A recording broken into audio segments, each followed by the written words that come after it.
దైవంగా భావించే ప్రసాదాన్ని తినకుండా ఉండల కొద్ది ప్రసాదాన్ని పడేయడం ఒక పూరీలను చూస్తాం. అదేంటిదో అది ఎందుకో మీకు తెలుసా?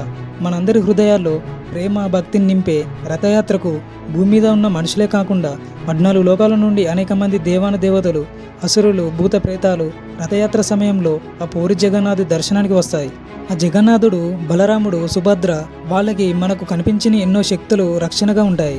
అందుకే రథయాత్ర ముగిసే ముందు మధురమైన పానీయాలతో 100 లీటర్ల తీయని పానీయాన్ని తయారు చేసి వాటిని 9 పెద్ద కుండలు నింపి ఒక్కొక్క రథంపై 3 కుండలు పెట్టి ఆ జగన్నాథుడికి సమర్పించి ఆ తర్వాత క్రింద పడేస్తారు. మనకు కనిపించిన ఎన్నో శక్తులు ఆ ప్రసాదాన్ని ఇలా చేస్తారు. ఇలా చేయడాన్ని అదరపాన అని పిలుస్తారు. పెద్ద కళ్ళ నిండా ప్రేమ కరుణ నింపిన మన జగన్నాథుడు అంటే 14 లోకాలు ప్రసిద్ధి. మరి ఇన్ఫర్మేషన్ మీకు నచ్చినట్లయితే లైక్ చేసి అండ్ సబ్స్క్రైబ్ చేయండి.